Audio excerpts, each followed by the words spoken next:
Well,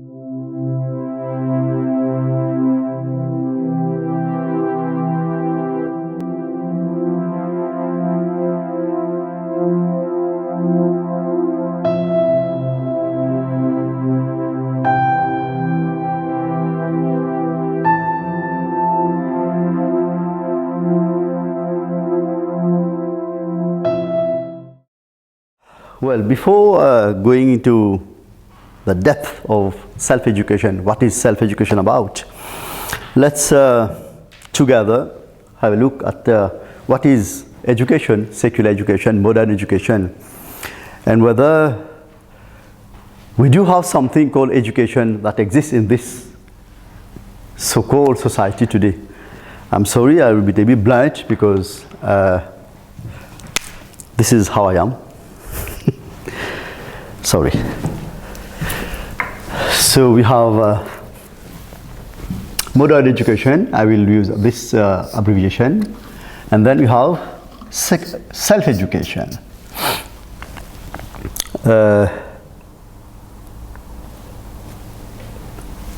Modern education, I will tell you about my perspective, my perception and experience. Then we can discuss. We are going to have some questions and maybe do some meditations together. Modern education, according to me, is a training that makes one an efficient tool for the production of goods and services. Modern education, secular education, academic education. I wouldn't even call it intellectual education, because to be intellectual and to be academic is something very different. You may be academic, you have a great amount of knowledge, great deal of knowledge about so many things in all the fields of knowledge, in all the branches of science and technology, yet you may not be an intellectual. To be intellectual is something in itself, something very beautiful and very great, though not everything. So we have modern education, which makes you a very efficient tool to produce goods and services. That's it. Modern education is also based on external knowledge, knowledge about the world, knowledge about the physical body, and we've done a great deal of progress. We have advanced a lot in the field of secular knowledge, academic knowledge, scientific knowledge, psychology. We know a great deal about the world, about outer space. We are even thinking to colonize other planets, because we already know and acknowledge that this planet is very sick and diseased, and if we don't take appropriate decision and actions, we run the risk in not too a distant future of destroying everything. Should I mention about global warming, weapons of mass destruction, and IS, and so many other problems that we have modern society? People are extremely crazy and sick. Domestic violence, social violence, and so many social problems, AIDS, and you name it. Divorce nearly every day. Today's society, with the development of the left brain only, has given birth to society as we know it, with all its problems. And despite an instrument like our brain, which is very complex, very mysterious, beautiful and extraordinary, we haven't been able to solve the most fundamental problem of society, human behavior. Today we talk about human values. Many people talk about human values, and this was given prominence by a so-called prophet from India. I won't go into the details. People have gone to him, they've taken it, and they have started propagating it everywhere. Call it human values. I'm afraid to tell you that the individual is yet to be born. Human beings are yet to be born. And that is one of the reasons that today, and that is my observation, we do not have a society. We do have many people staying together, no doubt, we stay together. We have to manage things out because we are staying together, but I'm afraid we don't have a society. A society is supposed to help us to evolve emotionally, intellectually, but above all, spiritually. But I'm afraid we are very far away from that reality. Modern education is no doubt an extremely powerful and very efficient tool for the development of a material society, which we also need, which is extremely important. We need to have a healthy body, we need to have watches, we need to have transport system, we need to have all these beautiful and important infrastructures. We need to have telephone, which is in today's society extremely important. We need so many things, but I'm afraid we have gone not a bit but very far in materialism. We have been extremely materialistic, and in so doing we have gone off center. We have gone off center, very far away from our center, and we have gone so far away, so much so that we have completely forgotten that we do have a center. We do have something called self. And that's why when enlightened people, when Buddhas, when prophets come to us to tell us, they have to use certain language, like, it's good that you understand that I do not belong to any religion. The fact that I dress like this, or my name is Swami Paramananda, let me assure you that I am a human being just like you. But the only thing is that I am a real human being. I will explain to you. I'm not a social person in the sense that I am not a product, intellectually, psychologically, emotionally, of society. I explain to you. If I tell you that you do not exist, it is your priests, your parents, your friends, your teachers, your peers that exist for you. The way you dress, I used to tell my disciples and other people about this example. At one period in time, David Beckham was a very famous and popular football celebrity. This a spike type of hair. Many people imitated him. So then I tell some people, your hair is like Beckham, your shoes, I don't know who you imitated, and the way you dress with your jeans here, tone, and so many things. So if we take all this together, where is the you? What is you? What is your like? What you like? What is you? What is the person? And your religion is from your parent. Your likes and dislikes is from somebody else. So where is you? What is you? What is the person? So the person, the individual, is yet to be born. People tell me, why you dress like this? I say, I don't any dress like this. I do wear my jogging, my tracksuit. I do, shorts, like every person. I'm a fashionista. I don't follow fashion. I don't follow anything, in fact. What I'm telling you, this is my experience. I've not read it from anywhere. But of course, when I'm citing Jesus Christ, Krishna, Muhammad, it's just to facilitate explanation. You know? So I was saying earlier, when a person, an intelligent person, a really enlightened person, a really educated person comes to you and tell you, you know, we do have something called a self, something that is beyond our emotional layer, beyond our mental process, beyond the physical body. There's a self, there's an immortal part of you, there's a light, an eternal light, which is the real you and which you have forgotten. You know, you have lost that part of you, that paradise. Now you start thinking, hey, this guy is a prophet.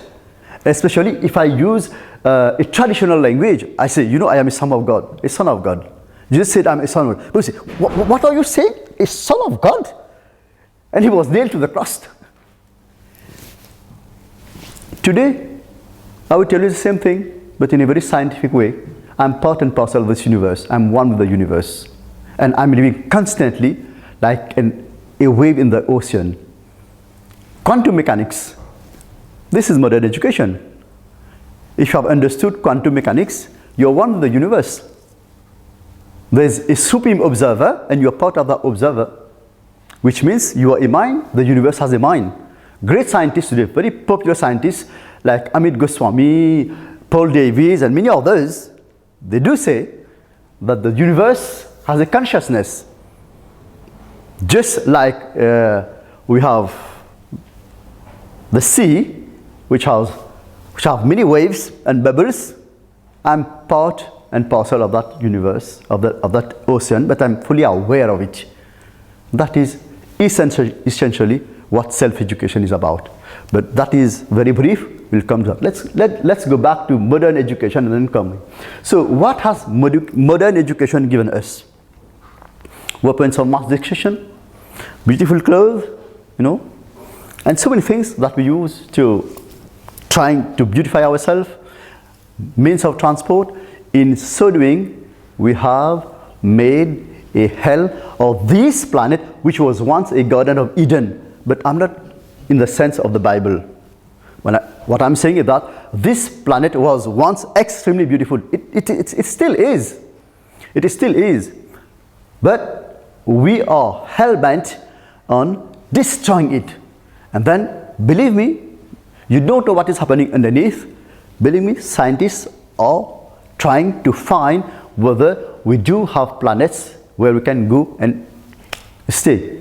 And then you know what I used to tell friends and disciples? I said, you know, we have already destroyed here. Now it's in our nature. We're going somewhere else, and we are going to do the same thing that we have been doing here. So this is self-education. It is good. It is extremely important to know about life. I mean, externally, it is very good to create a very comfortable material environment, and this is what we have done. You know, the first time when I came to Europe, it's the first time that I came to the Western world, it was in 1997 or so, 96 or 97, 96 I went to India. When I look at the world outside Mauritius, I'm a Mauritian. Mauritius is very tiny compared to most of the countries, extremely tiny, you know, 1 million people, 1.3, something like this, very, very tiny. When I look at the world, European countries, UK, France, you know, I went to the Vatican City and so many places, I said, my goodness, so beautiful. I said, oh my goodness, oh my Supreme Lord, if only we could add spirituality, you know, here in this world. When I say spirituality, I mean, if we could only add awareness, if we could only gain love, if we could only gain virtue, if we could only give birth to human beings. You know what? One day in Mauritius, I was giving a talk on, I think it was self-education itself, just to make people understand, to push people to reflect deeper about life, about how we are human beings, we are all human beings, nothing, you know, Whatever be our religion, whatever be our culture, we are essentially human beings. I was giving a demonstration that people who meditate, who have gone very deep into meditation, especially enlightened beings, masters, swamis, yogis, know what to call them, Buddhas, they breathe equally through both nostrils. Okay? So I approach people, a lady, gentleman, let me show you how I breathe. I breathe equally through both nostrils. Okay? I approach one gentleman. Say, would you please give me your hand? He said, no, no, no, I breathe in a very different manner. I look at him, I look at everybody, I understood what has happened. He belonged, I won't name it, I don't want to create any problem.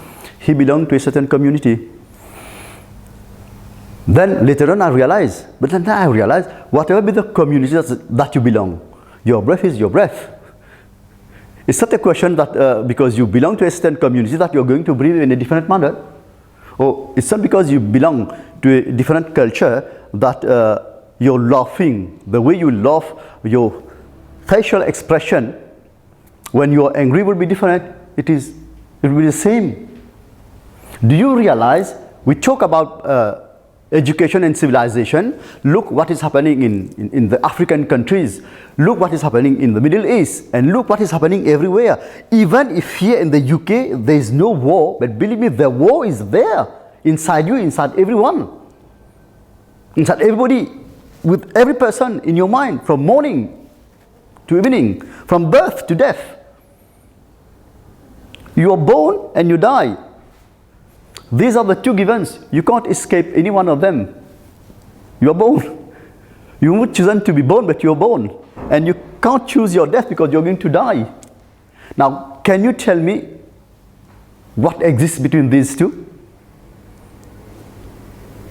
I won't take much of your time on this because I'm sure you'll tell me life. Between birth and death and life. Very, very rarely I challenge people, but I can challenge anyone to explain to me, where do you see life? Divorce, getting married, domestic violence, is struggling to survive, is spending much of your time in the underground station and other places, is spending much of your time of energy struggling to get a certificate, and by the end of the day, what you get? A job, you struggle there, you get married, you become old, you walk your dog around, or you play with your grandchildren or children, and then what? Eating, drinking, sensual pleasure, and then you die at any time. This is what is life all about. Oh my goodness. No, no. Then I say no. Life is like a seed. You have the seed, but you don't have the tree. The tree is a possibility. The plant is a possibility. Flowering is a possibility. The fragrance of the flower is a possibility. That is what self-education is about. Self-education means to understand the purpose, the value and importance of human life. You know? Human beings were not meant to be born, to procreate, and then in between do so many unintelligent, uncivilized and horrible things and then die away.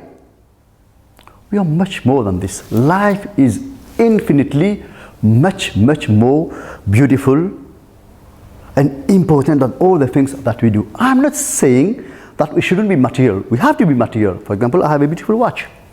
At home I have a beautiful car. I'm a married person. I do drive my own car. And once in a while I do have a glass of wine.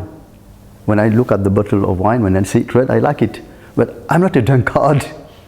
You know, when I'm eating some fish and I eat fish, once in a while, or with few disciples who are gathered together, suppose tomorrow there is Ashwin or Vishna's birthday, we'd like to celebrate it here. We'll have a good plate of fish or lamb or whatever it is, and I'd like to have a glass of wine. But having a glass of wine and having many glasses of wines daily is something very different. You know, why? When I drink wine, I'm not addicted to wine. I'm not addicted to wine or anything else for that matter because I'm conscious. You get addicted to smoking, to wine, to work, to sex or anything else for that matter because you are unconscious. You are more than 95% unconscious. If I use a psychological or scientific term, I will say you are using only 4.5 or so of your brain or mental capacity. Okay? So what has happened? A great mishap has befallen mankind. We have evolved from animal. Now, many people could find this a bit strange that a Swami, a Buddha, a spiritual person believes in evolution. There is nothing to believe in it. We have evidence that we do evolve from animal, whether you like it or not. And that is my own experience also. How did I experience this? Through meditation. It is also so logical, you know, and I found this also very beautiful. I don't understand why there are some people whom we call creationists find it a bit strange or a bit ashamed that we should be evolving from animal. No problem. Why not? We evolve from animal, very beautiful. We reach this juncture, human, and from here we should start going inside. Just like, you know, you are coming here, you take, I don't know, say for example any motorway, and from a particular point you have to change direction to come here. Instead of changing direction, you kept going, so you miss your destination. This is what happened to mankind. We have missed our destination. Instead of going inside, you know, to the center, we kept going outside. We should be material up to a certain point in order to create a better world, a better society, beautiful roads, you know, all things, clothes. But very unfortunately, we've forgotten our purpose, our destination. We keep on going, we kept on going and going, and we've gone so far away that coming back seems impossible. Not only that, it doesn't even seem that we do have a center, that we have a self. People just talk about the soul. And this is where I like when George Gurdjieff, a famous German master, who said that you do not have a soul. Then people say, you say that we do not have a soul, and now you tell us to meditate to experience our soul. He said, yes, I say you do not have a soul because you don't know anything about it. Just saying you have a soul doesn't mean that you have a soul. You have to feel it. You have to live it. And when we talk about soul, you start thinking about something religious.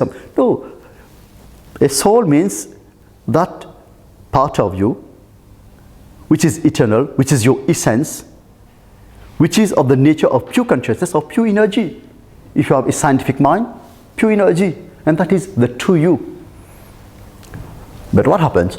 Today's society, today's education, and today's environment doesn't at all give you the facility, the atmosphere to make you experience yourself.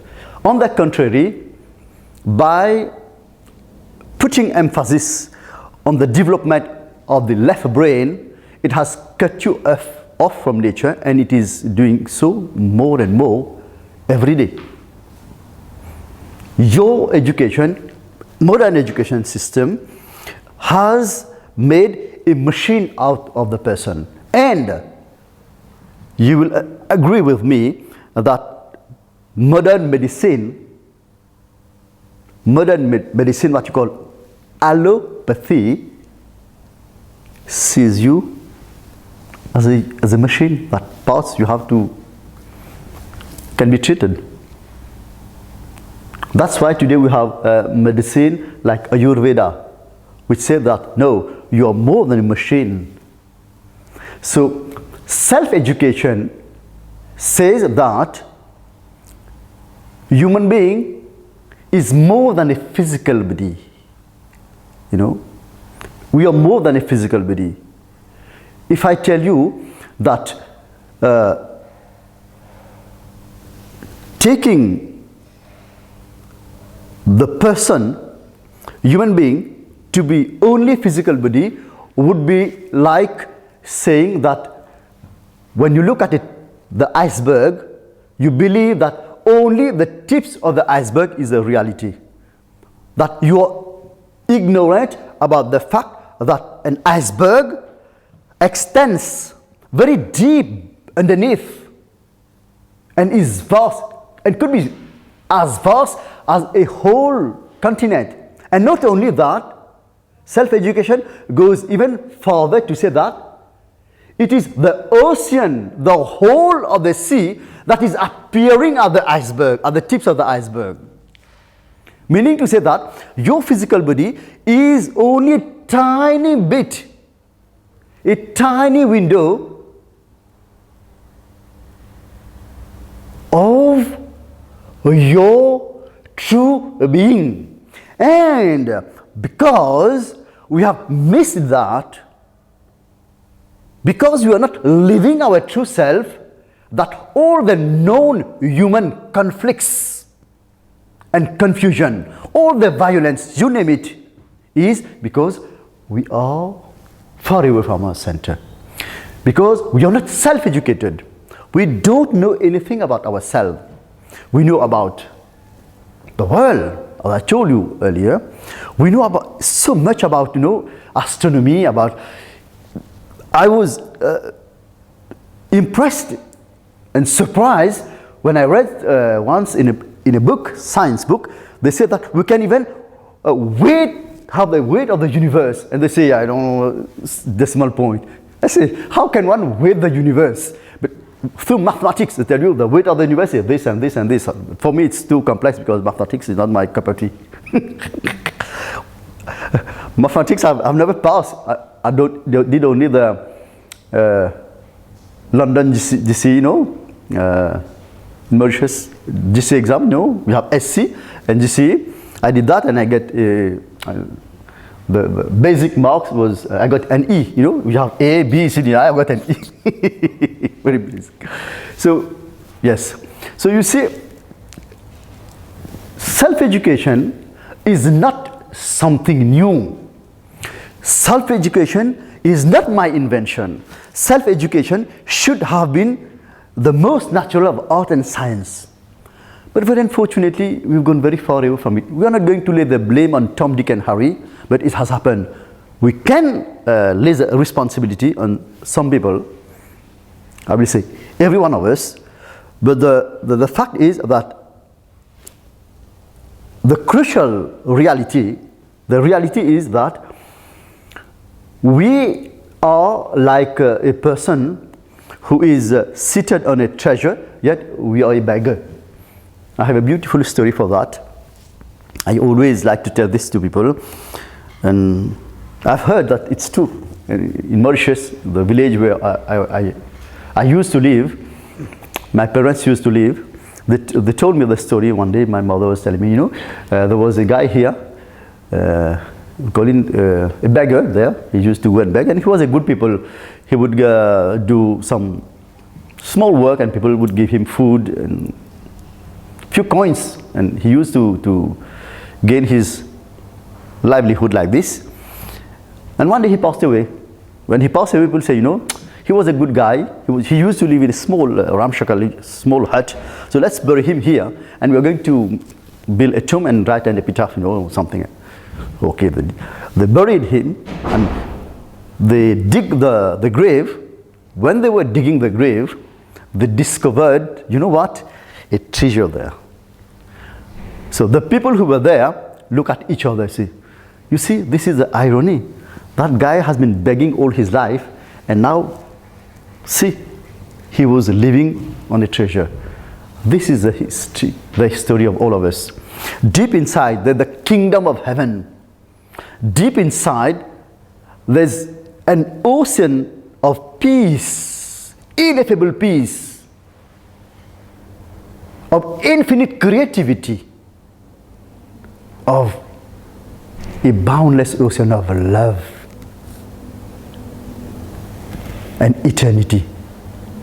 It is energy. Energy can neither be created nor destroyed. In your intrinsic nature, you cannot be created nor be destroyed. And yet, look around, look at the situation of the world. So my proposal is that You don't have to stop being material. You have to continue to work. You have to work. But the fact is that we spent few hours sleeping, and that too, not good sleep, I know. Most people in this world do not have good sleep, except maybe me and few others. I sleep like a baby. Even if people who have attained cosmic consciousness, enlightenment, call it samadhi, Buddhahood, can sleep very little, few hours, and still they are recharged.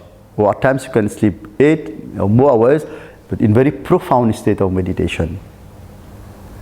But I know in so-called civilized society, many people take pills, sleeping pills, and even then they do not sleep well. And many people are night walkers. They don't sleep a lot at night, they do a lot of things. And in the morning, when you go to work, you keep on yawning, you have to stress. Because you haven't sleep at night, you don't have that much energy, and you're not that much aware and awake, so you have to struggle. Life is morning, you wake up without good sleep, you have to struggle quickly, do things, dress children, look after husband or wife and the parents, then quickly take the car, get caught in traffic, and come back home, work with so many problems. Life goes on like this. You say, oh bloody, life goes on. Life is not going on, you're struggling. This is a real struggle. So I'm not proposing any miracle. I'm not saying that self-education is something that you start doing now and tomorrow or the day after you get the result. No, it will take time. And I also understand, I don't live in any illusion that it may never happen. You know why? Because for me, without being fatalist, I see that the situation is irreversible the way we are, where we are now. Because you know why? Many people are focused on their own problem, working their own life, their own parents, their own pleasure, they're focused on their own life. They are not conscious or do not even care what is happening outside. That we are on the verge, on the brink of a third world war with so many weapons of mass destruction, and that the politicians are trying day by day to enslave us more and more and praise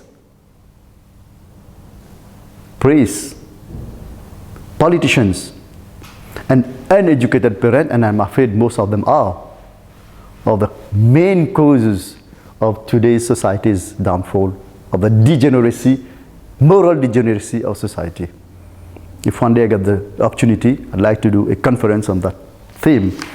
So, what I propose is something indeed very revolutionary.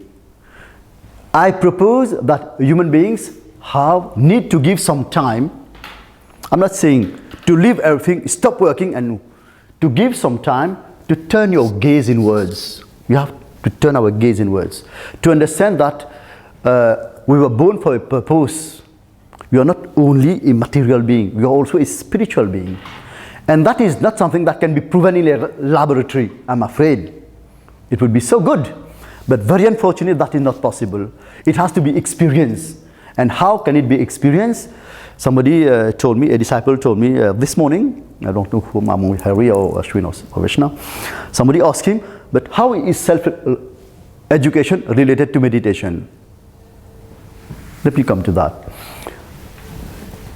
We are more than 95% unconscious. Okay? George Gurdjieff, all the masters, myself included, we have experiences, and this is what we are always telling people. We human beings, if you a little more alert and just watch people walking, doing everything, try it on yourself. People are like automatons. They are in a hypnotic sleep state, they're doing things. And it's only when something happens, what's happening? Then they start little and then they relapse back again. You used to commute from one point to another, you're driving. Okay, you see the trees, you see people, you see animals, you see so many things, buildings, and one day there's an accident, boom! And then, what's happening? You as if wake up, and then next day you relapse, you go back again. So, my observation is that people are in a hypnotic sleep. state. So meditation means to dissipate the amount of unconsciousness. Just like when the sun rises in the morning, it brings together light everywhere. It spreads its light, its energy everywhere, and people become so lively, you know, all the plants, animals become so lively. So meditation means that very consciousness which you have, that very consciousness which is enabling you to listen to me now, to look at me, to give you perception, that very consciousness of yours is a reflection of that inner sun. I'm using the term inner just as a means to facilitate my explanation. It's a linguistic means. The sun is both inner and outer. But since we are referring to the person, I'm saying the inner sun. So what is self-education? Self-education means that you don't have only a body, you have also a soul.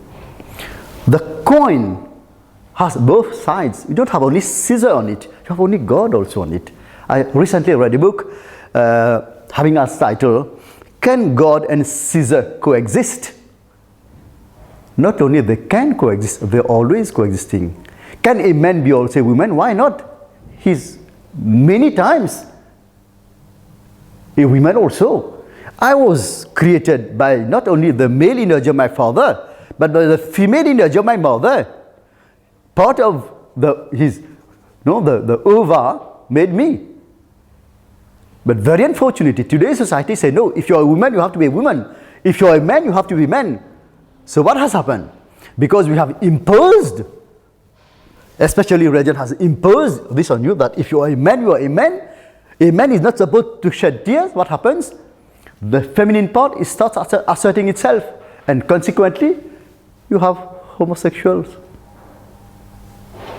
Now, you say that the woman is supposed to be a woman. She's supposed to be dressed in a certain way and to stay in the house and so many things.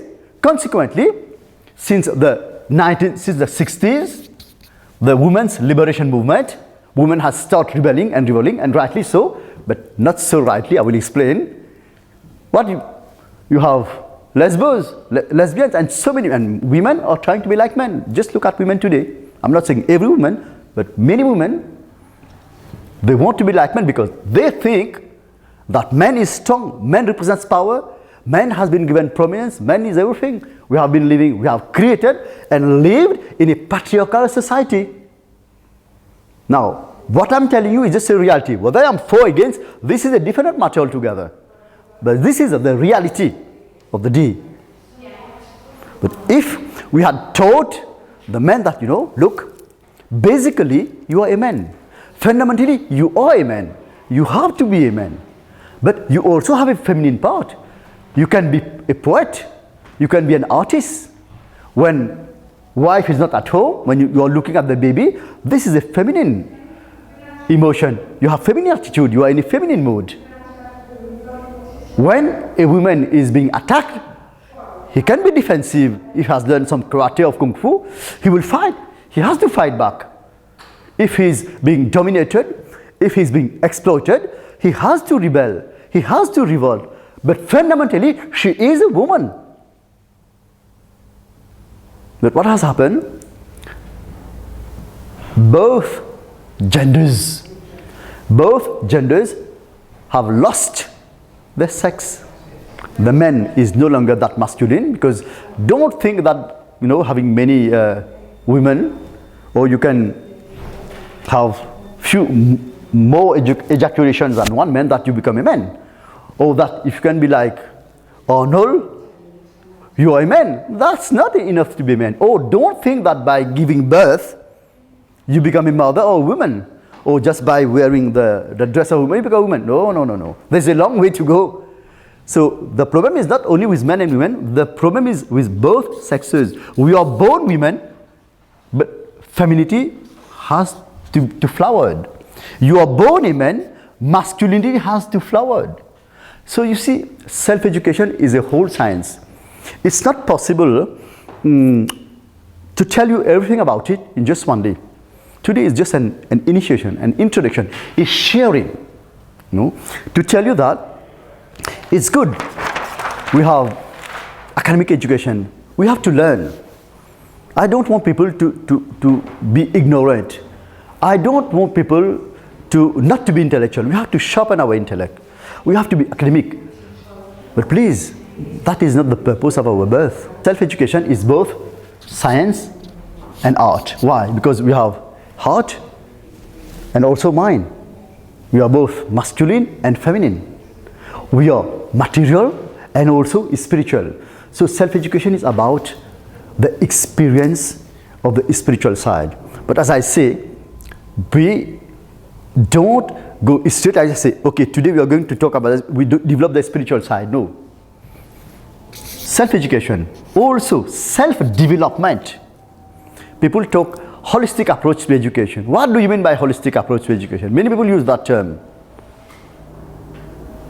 Holistic approach to education means a complete flourishing of the heart and the mind.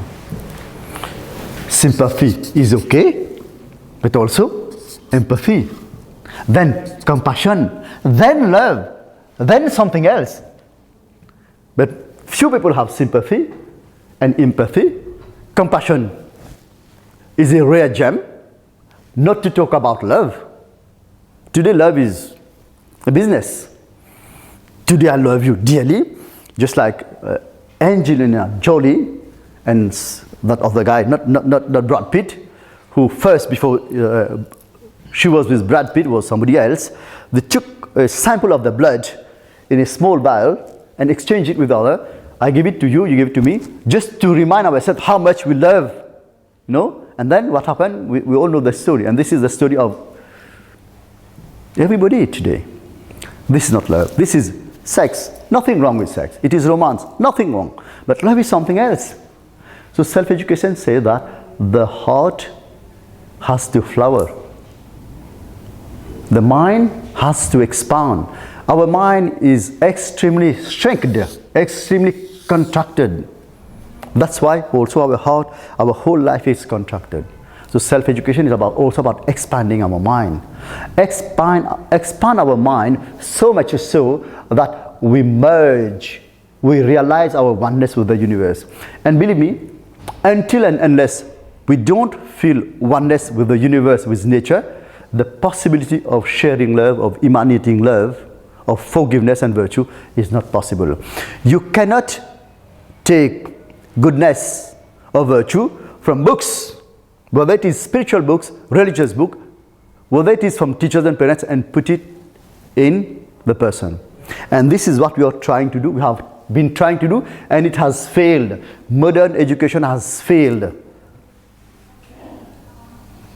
Modern education has failed because it has failed to create a civilized society. That's why I say the individual is yet to be born.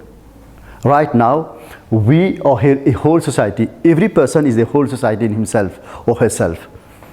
So we have to move from the periphery, which is the society, then to the radius, which is the individual, then only to the center, which is the person, the self.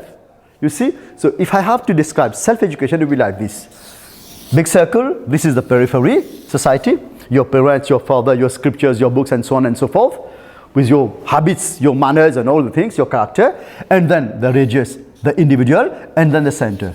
Now, even we are very few individuals, An individual for me is a person who doesn't follow anyone.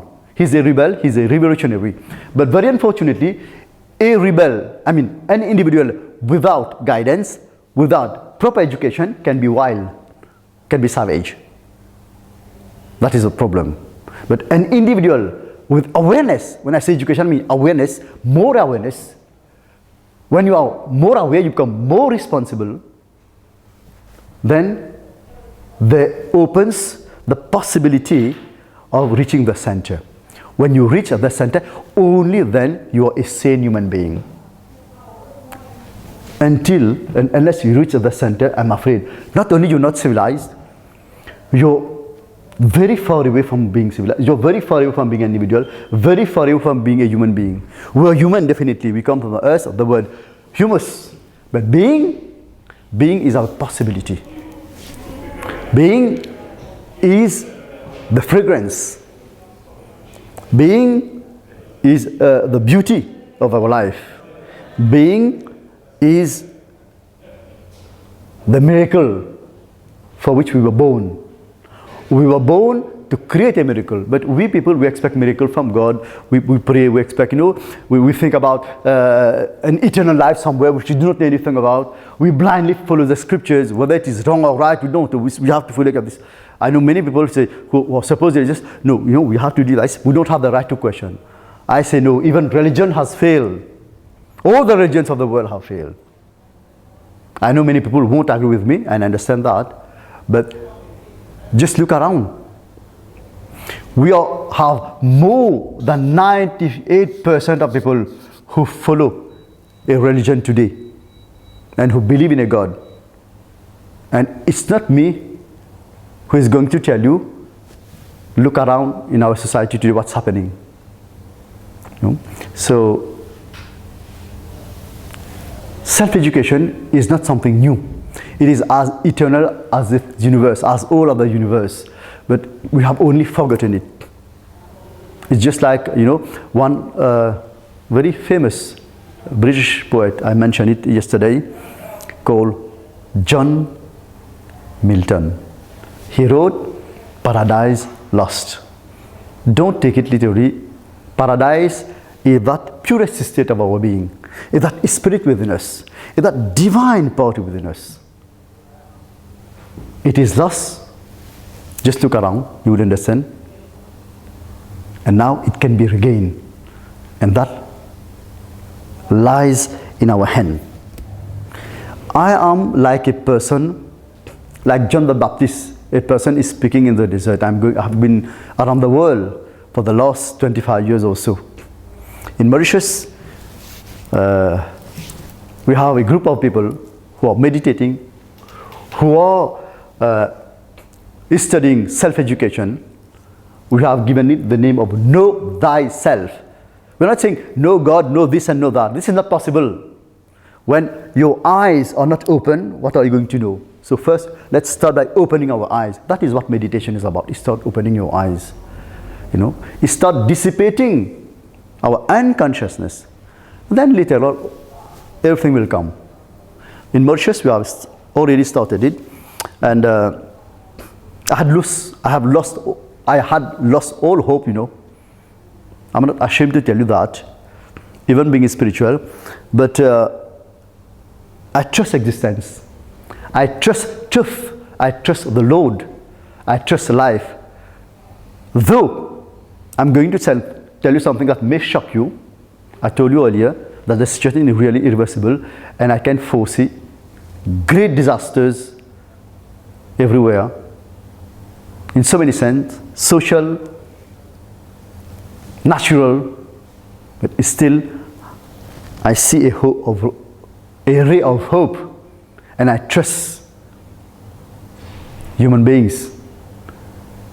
I'm like a person calling the desert. Who knows? My voice could go to a few people, or just like just said, I'm sowing a few seeds. Sorry, if it falls on a few good grounds, then okay, I'll be happy. But I'm worried. In one sense, I'm not really worried because I live in a state of peace, bliss, and happiness. Worried because I'm a human being. I feel that the whole of the planet is my house. Otherwise, why would I come here?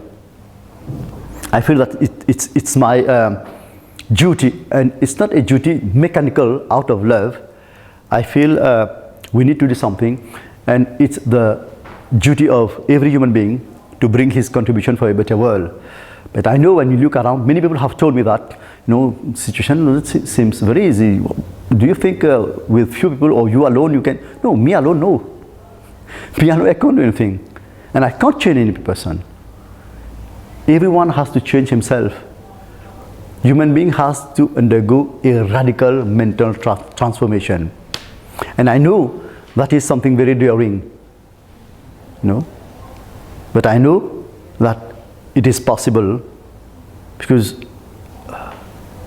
when you go home this evening, if possible, try to look at yourself in front of the mirror and see how mysterious and beautiful a being you are. You know, there is one scripture, I think it's a Quran maybe, who said that after God created human being, I always mention this, and I like to mention this, and this is extremely great. He asked all the beings of the universe, I think they call it jinn, I'm not sure, to bow down in front of human beings. And that is extremely great, you know. You know why? Because human being, and that is also something scientific, reflects the whole of the cosmos. Human beings are a miniature cosmos. That's why in the Bible it is said, God created human beings according to his image and likeness. And you know what is self-education about? To regain that lost image and likeness. That's it. Really a lot, but mostly based on my experience. And as I told you, please don't look at me as belonging to any culture. I love all cultures. I love all the prophets. I love all the masters. I love human beings, however they are. You know, you may not believe it, but I'm worried for my people. I'm worried for human beings. I'm worried for this planet. And consider me as a human being. Consider me above all as a friend. But you would say, we don't know each other. How do you say we're a friend? Small story. A Zen story. In a Zen monastery, a group of monks are meditating. Group of monks. Elders and then disciples. And suddenly, there was a commotion outside in the nearby garden. So the head monk asked his disciple to go and see outside what's happening. So when the monks, the younger monk went outside, he saw that the pumpkins were quarreling among themselves. Now this is a story, meditate on it, think about it. And then he told them, hey, what are you doing? Keep quiet. We are doing zazen. Zazen means meditation. You go inside, calm the mind, go deeper inside. So the pumpkins stopped. He went outside. He went inside to continue with his zazen, with his meditation. Few minutes later, the same commotion. So the head monk told him, what's happening? Go and see outside. When he went outside, the pumpkins were laughing. He said, didn't I told you earlier that you have to keep quiet? You do zazen, you also. Put your hands in your head. When he put his hand, they put their hand on the head, he went outside, the pumpkins again, there was commotion outside. So when he came outside, he said, again the same thing. He said, sorry, you know, earlier we were quarreling among ourselves because we thought we were separate. But when you told us to do zazen, we put our hands on our head, we realized we were one because we realized that there was only one creeper uniting us all together. So the gist of the story is that until and unless I don't realize that my soul, your soul, and the soul of everyone, the same, that your body came from the same dust, will go to the same dust, your mind, your anger, my anger, your love, your sympathy, your love, it's all same. That's why first, and believe me, that will be a great day. It will be a great revolution. The day most people on this planet start thinking like a human being. Most people don't think like a human being, believe me. Each one look at life according to his culture. It was nice to talk to you. It was an opportunity, and I'm grateful to existence that I got the opportunity to come here and share my experiences, my thoughts, and whole existence bears testimony that I've done my best. You've come here, so I will invite you to please go home and think about what I've exposed to you. There are a few books I've written. You might wish to go through them, and I have email address. I do respond to mails, though it's not possible to really communicate through mails, but you can still try it. They will give you my email address. And I come here, I used to come here twice a year, but for timing I'm going once a year for the last 15 years, we do have meditation sessions that are held regularly. Contact my people, my disciples, they will give you more details about the activities that we have here in the UK. You might wish to join in and can have more talks, more discussions, and practice meditation techniques. I focus on many techniques, therapies, dancing meditation, rebirth therapy, dynamic meditation, and other such activities. Thank you very much once again. Let me pay my respect to the Supreme that is reflecting in all of you. May He guide you towards the light. In French, c'est que la force soit avec vous. May the power be with you. I won't say power because power has connotation of politics a bit dominating. I will say, may the inner light guide you, and my love to all of you. Thank you very much. See you one day somewhere.